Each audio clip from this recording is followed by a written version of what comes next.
Alrighty, hello everyone.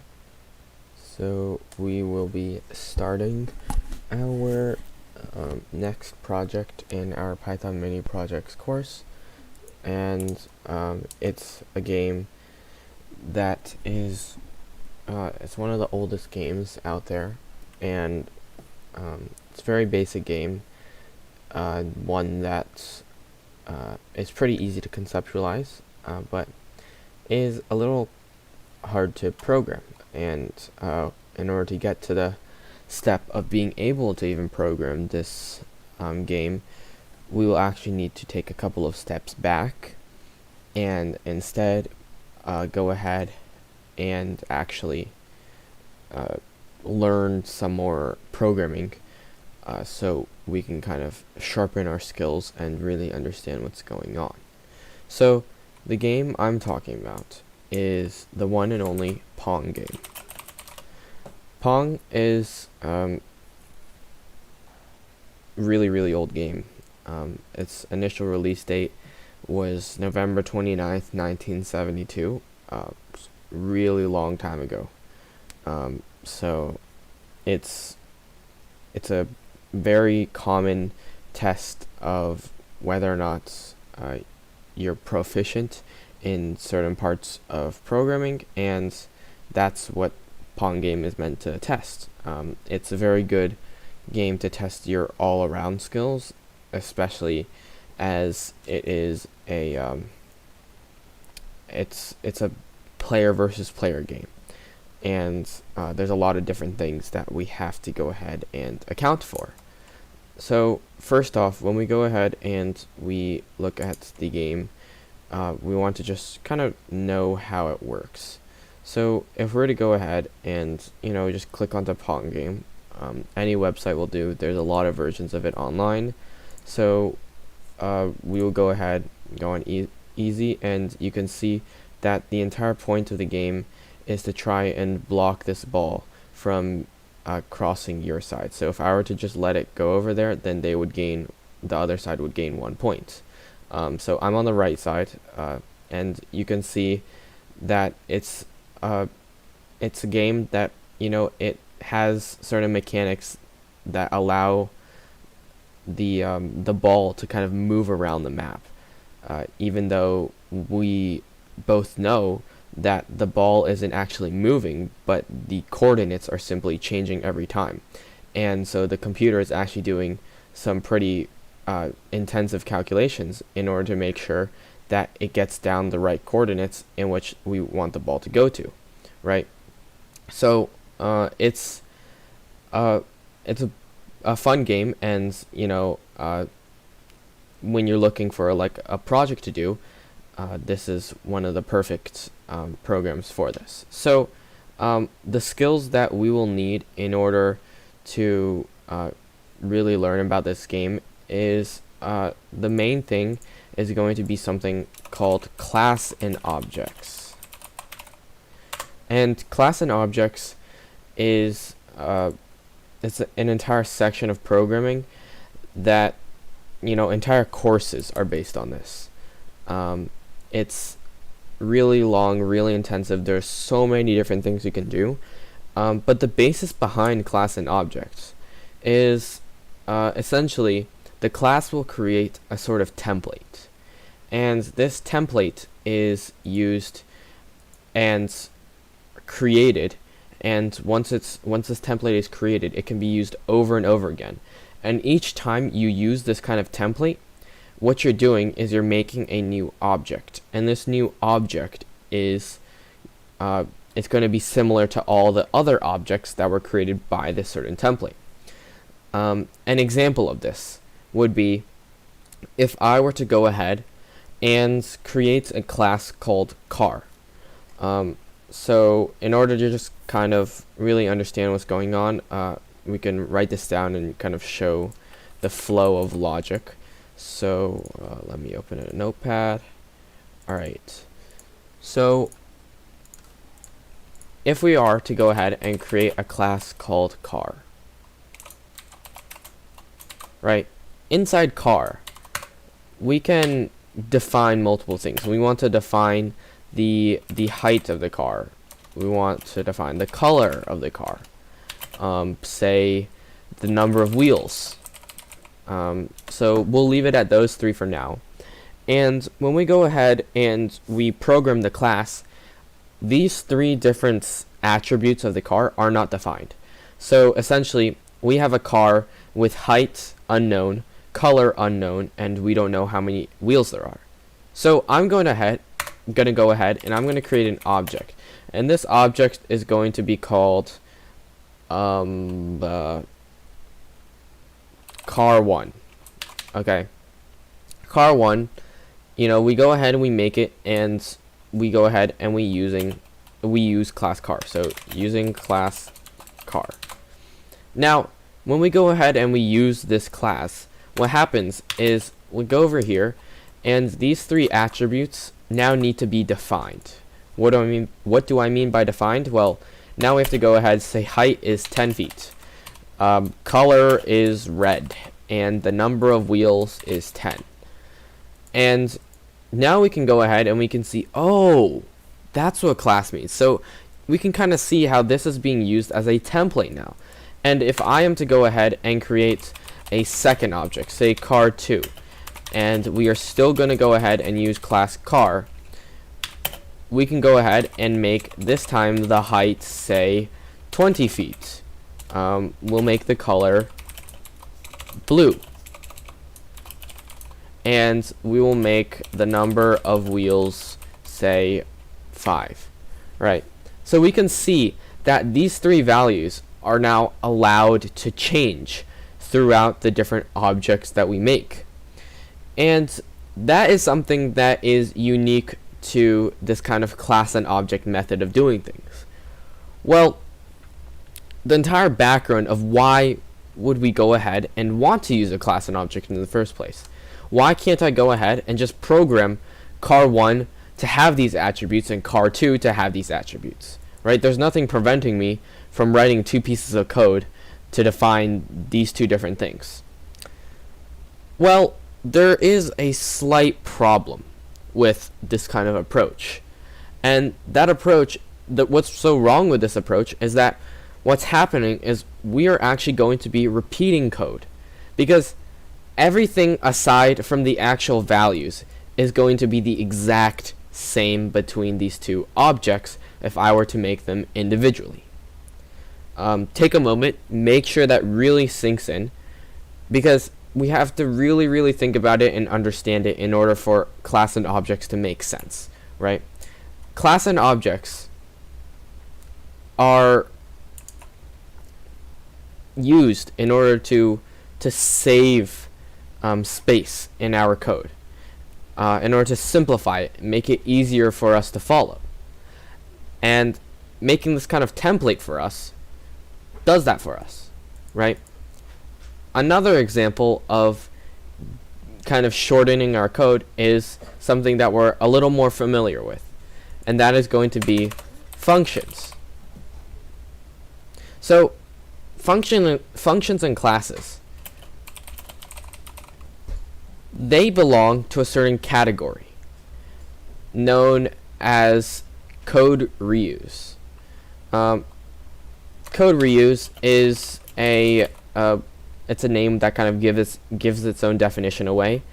What we're doing is we are reusing code, right? We write down a block of code to say that we want to define the height of a car. We don't want to do that 10 times if we're making 10 cars. We don't want to do that 100 times if we're making 100 cars. Instead, we can go ahead, write it one time in a function called height within a class called car. And now that we go ahead, we write this function, all we need to do is call, say, this one word, height. And we can put in the value, and it will automatically do whatever we want it to do. And it will perform that same consistent task throughout every single one of the objects it creates. It's a extremely fascinating method of code reuse, and as we go ahead and we use it, you will really learn to appreciate the the usefulness of learning code reuse, right? Well, code reuse sounds a little slang, and the reason is, well, it technically is. The more professional name for this is actually called OOP, or Object-Oriented Programming. So we'll go back to Google over here, right here. So, if we go ahead, we searched up classes and objects, and, you know, we got a bunch of responses from Google. Well, OOP, that seems to relate to what I'm trying to talk about here. So, we make sure it's a trusted website. So, Guru99, that's a pretty good website. It has pretty accurate responses. And we see, what is class and objects in Java OOP? Well, this is talking about Java. Why did I click into something that has Java in it? Well, programming is essentially a way of communicating with computers, right? And the different languages, say Java, Python, C++, they are all languages, you know, just like English, French, Spanish, right? Although they are certainly different from one another, they both have their own goals in order to be able to communicate with one another. And that, in the end, is the one thing that is most common between every single one of the languages. The fact that every single language has to communicate with the computer, right? And that brings us to the fact that the computer only understands one thing only, and that being binary. Binary, if we're not familiar with that, is just a series of zeros and ones. So if we go ahead and we search up binary, we go into images, we can see all these zeros and ones. Every single calculation your computer makes is a whole lot of zeros and ones. Every YouTube video you pull up, every application you run, every Google search you make, the computer is just running zeros and ones. Now, it may not be your computer, right? If you're going to go ahead, search on Google, that's not local to your computer. Instead, it gets sent to the server, and instead the zeros and ones are simply calculated on Google's server. But it's still a computer, right?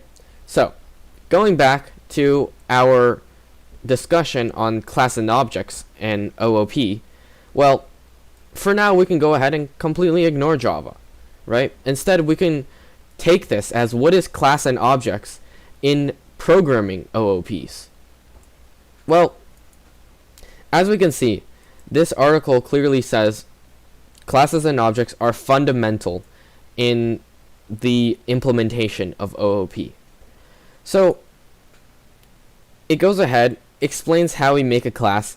The exact syntax we will go over later when we go ahead and we start programming. But it's really important to go ahead and understand it in the conceptual level first. So, these two definitions here are quite useful.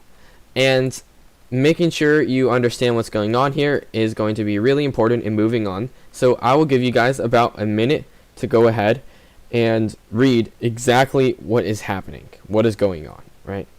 So 1 minute.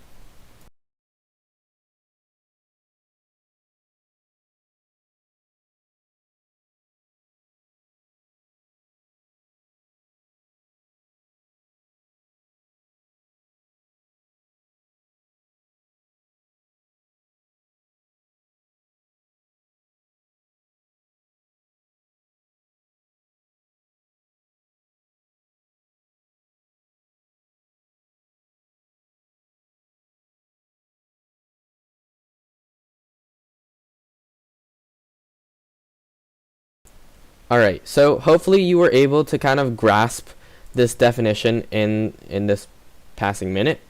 And the most important thing to get is, well, this uses a lot of complicated words, right? It's not really easy to understand if you don't know the programming, specified words that are used by other programmers. So we will go ahead and actually go through this definition and make sure you guys really understand what's going on, right? Because this is the basis of a lot of programs. Moving forward, classes and objects are going to be used extremely frequently, and the reason is because it shortens your code, and no one wants to write unnecessary code.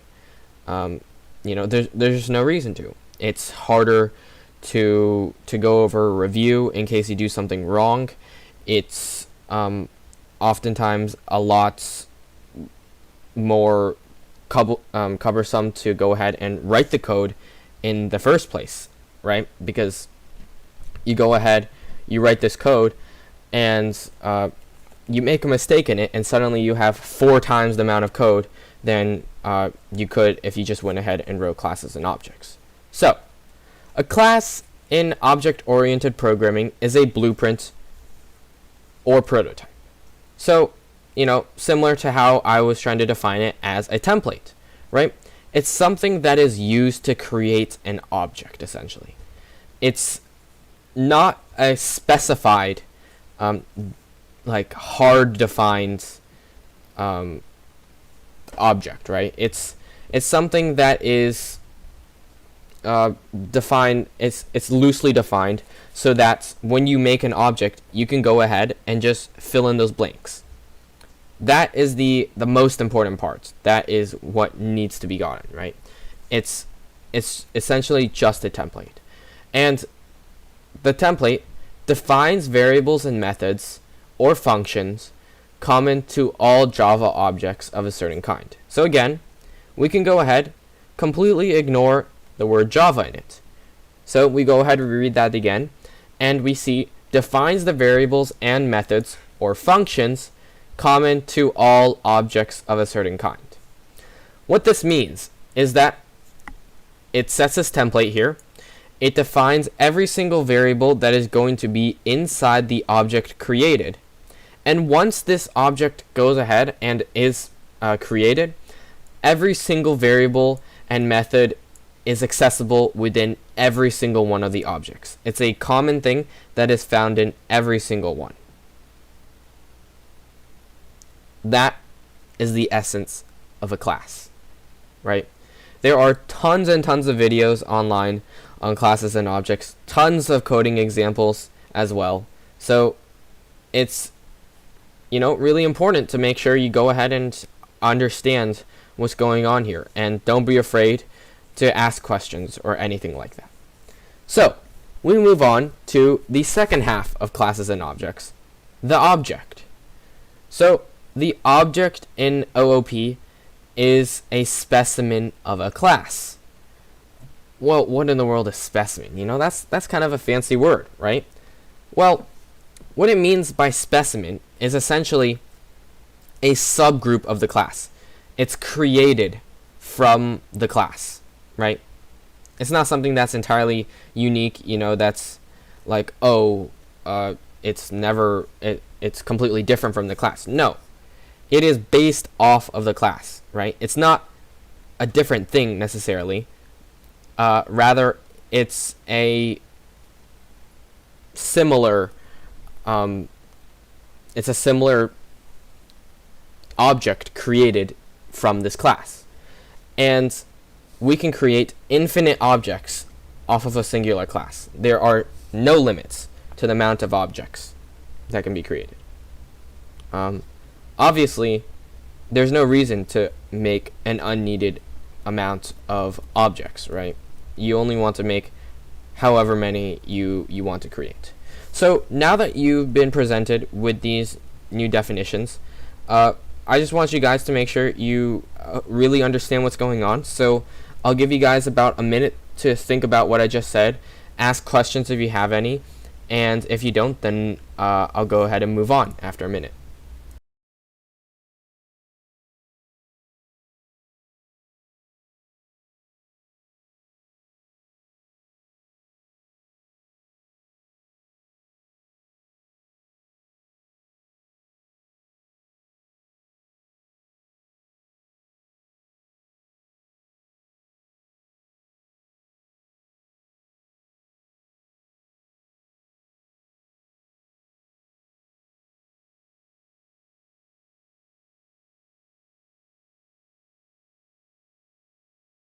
Alright, it looks like no one has any questions, so that is great, obviously. Hopefully you guys understand what exactly is going on. So, we can move on now. Understand the concept of classes and objects with an example, right? It's always good to reinforce with examples, and the first example I gave might not be enough, right? Just get yourself familiar with it because it's something that's going to be used a lot, right? So we go ahead and we look at this. So we see that it is essentially using dogs in order to represent the idea of classes and objects. So dogs, right? A pet management system. So in order to create this system, we need to really understand what is kind of going on, right? The breed, the age, the size, their typical mood, I guess. Different attributes of a dog that would be important in creating such a system. So once we go ahead and we create this class, we need to make sure that, every single object has to have every single one of these attributes defined. Otherwise, we're going to have problems. We're not going to know what's happening. And then chaos will ensue, right? So now that we go ahead, we create this type of class, we can go ahead and try to make the object from this type of class. So what this website is saying is it's giving us 3 different types of dogs. And when we look at these dogs, there's a lot of different things going on here, right? And these 3 different things are these three different dogs have different breeds, sizes, ages, and colors. And these differences are going to be important in categorizing how exactly we can go ahead and create the best possible outcome, I guess, right? The best possible class, rather, right? And when we go ahead and we define these certain attributes, the next thing we need to go ahead and do is try and understand what exactly all these dogs do, right? Because every single dog, every single any living animal does things, and if we don't go ahead and tell what's happening, well, then frankly it's impossible to separate 2 dogs from each other, right? Especially if all the attributes are, say, the same, right? It's important to go ahead and have different attributes that are possible to tell apart from each other. Well, now that we go ahead and we identify this, we can go ahead and see, all right, we've now defined the fact that every single dog has to fulfill every single one of these boxes here, right? And they have to go ahead and identify with at least some of these actions, right? And upon identifying these actions, we can go ahead and create a sort of class. So take a look at this for a second, try and understand what's going on, and then we'll move on.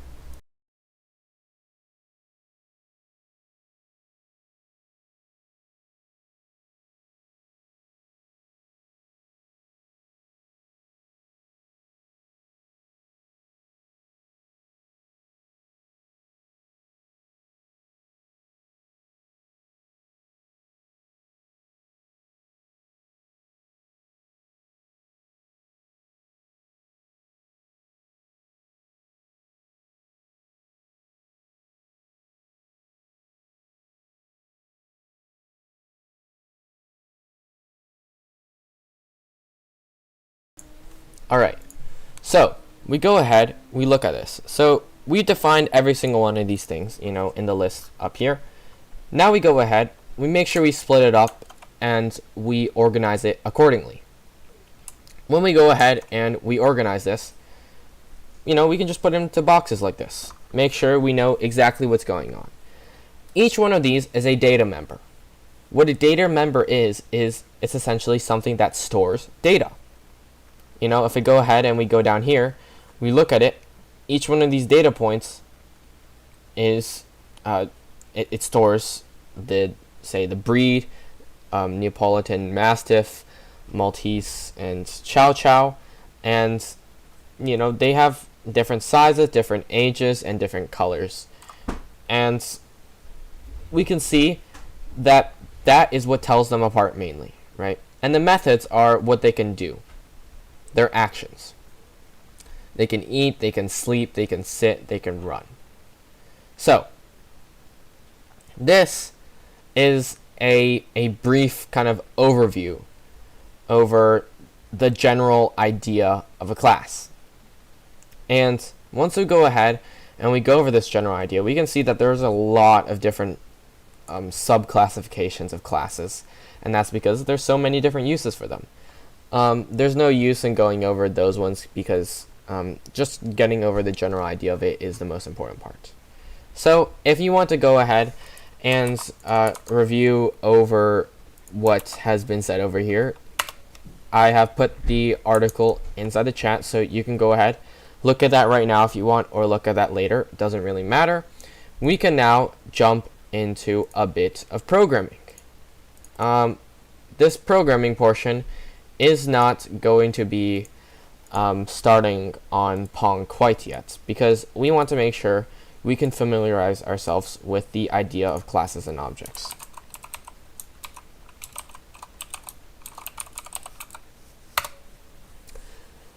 We go ahead, we create a new file. Once we create this new file, first thing we do is we need to make sure we know exactly what we're doing.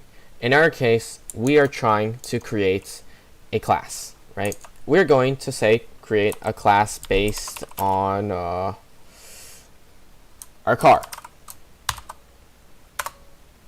That is the first line. If you were looking a little more closely at the Java programming, all that kind of stuff, you can see that's much more complicated, and that's because it's a much more principled language, right? What I mean by principled is that it's a lot more strict. Python's a lot more lenient, but as a result, you can't do as much because it often just diversifies things, and when it gets to be like that, you often can't achieve exactly what you want.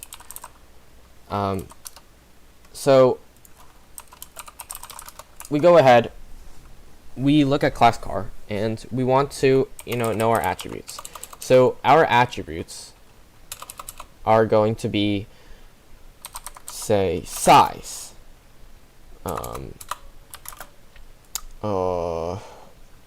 color, brand. We'll stick with 3 for now. And when we go ahead and we define these, say we will define, so there's a difference when we go ahead and we make these kind of these variables. We tend to try to just give them generic values to change them later on. So size will be, say, NA, color will be also NA, and brand will be NA. So we'll just go with all 3 for that, and I went ahead and forgot the quotation marks. Never forget those when you store strings. What you can see here is I just defined 3 variables in one line. This corresponds with this corresponds with this, and this corresponds with this. That's all that's happening there. So next thing is when we go ahead and say make an object out of this, there's nothing that's really going to happen because there's nothing that we can really do about this. So when we go ahead and we want to define these attributes, there's a special function. and this function is called init. And this init function, well, why in the world is it so special? Well, the reason why it's so special is because it allows us, when we create this object, to give it the variables that we need it to be defined. So size, color, brand. Just like that. We no longer need this line, and instead we write within this function here. So within this function, we have to go ahead and understand some key things, right? First of all, when we go ahead and we go through these variables, what's going to happen is we're just going to write self dot size is equal to size. Self dot color is equal to color, and self dot brand is equal to brand. What's going on here is self is a reference to the object, right? Self being itself. And each one of these variables is the parameter that's passed in. So if we were to go ahead and create an object out of car, what's going to happen is after car, we're going to have parentheses, and we're going to have to define each one of these. So we're going to have to put, say, big, red, Tesla, right? That's what each one of these is for. Each one of them is an individual spot for one of these parameters to enter. We're not going to quite define an object quite yet, right? And when we go ahead, after we define this, we are going to define, say, a method, right? Our method is going to be define, say, paint blue, right? Paint blue is just going to need self, because self will be able to access every single one of these. And we're just going to say self.color is now set to blue, right? We just painted the car blue. We're going to do another one, say define say color. And what say color does is, well, it says it's color. That's all it does. And we can do this with all of them. We can say define say size, and we'll get the exact same thing. So we'll just do that, except instead of color, we put size, and we can go ahead and define say brand. And the only thing inside the parentheses is going to be self within this kind of method. Well, we'll add one more. We'll say define room, right? And this one will just print, say, that. Right? Now, when we go ahead and we create an object, this is the kind of line that we're going to use. So an object is just like a variable. We'll name it car1. Car1 is equal to car, and we have to put in the different requirements. So we'll say a big car. It is a red car, and it is a brand Tesla, right? Now that we've gone ahead, we've defined the parameters. This is a car, and it has these three attributes. It's a big red Tesla. So now, if we were to go ahead and we want one of these actions to happen, right? We want to say, go ahead and we want it to vroom, right? So that's what we need to call. In this case, we don't need to put anything in the replacement of self, because self is fulfilled by the object itself. And if we are to go ahead and run this program,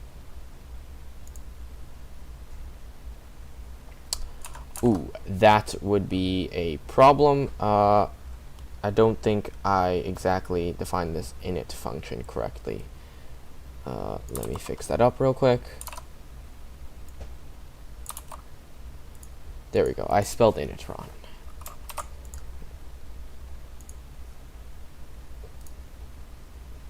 And we can see it goes ahead and it prints room right over there. So if we were to say go ahead car1 dot say color, and then we are going to do car1 dot paint blue, and then we're going to make it say its color again, right? We will notice that it will say vroom. At first it will be red, it will change its color, and then it will become blue. Now, this is only fun when we can have multiple objects. So we're going to go ahead and create a car2.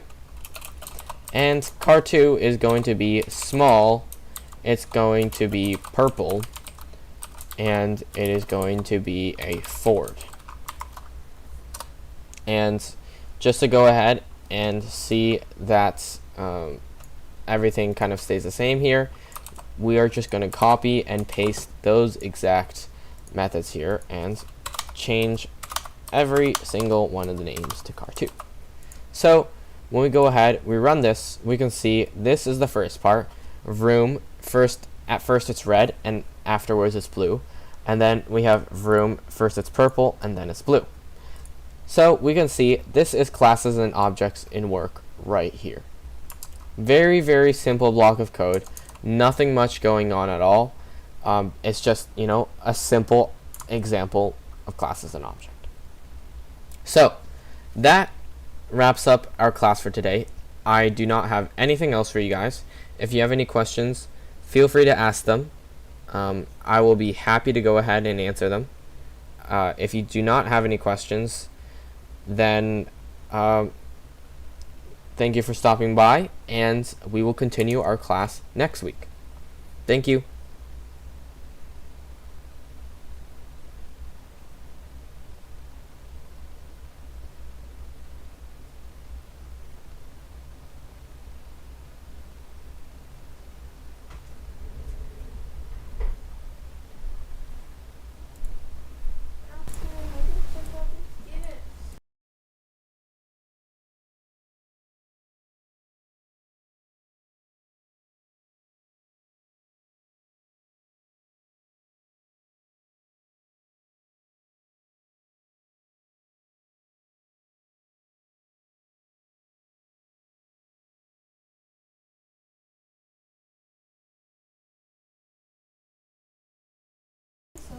Alright, so now we're going to go ahead and so I see you guys asked for the code. I don't know if it's gonna work if I just copy and paste into class. Into the chat. Yeah, unfortunately it's too big.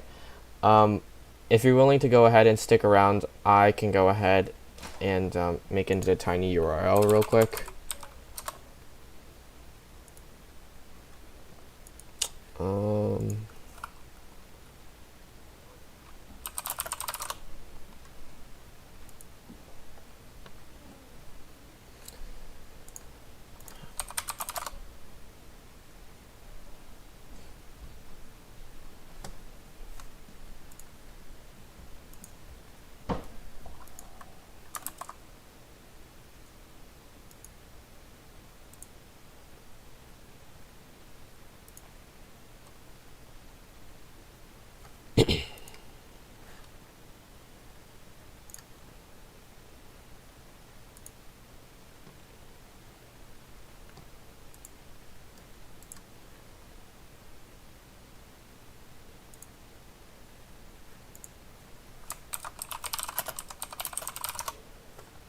It will be about 2 minutes.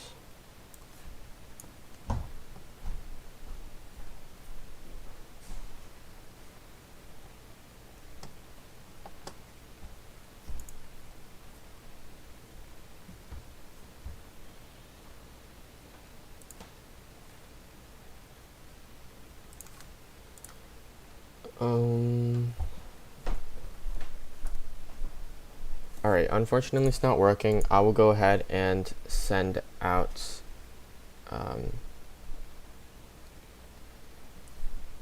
I can just go ahead and copy just the here is the code for the first part of the method. I don't know if yeah, it unfortunately does not space itself right. I will go ahead and send an email to you guys um, containing the code right after this lesson. So yeah, unfortunately can't exactly put in the chat. Yeah, that's a little unfortunate. So yeah, thank you for stopping by, and that wraps up the lesson for today. Yeah, so check your emails for the code. It should be sent out pretty soon. So yeah, thank you everyone.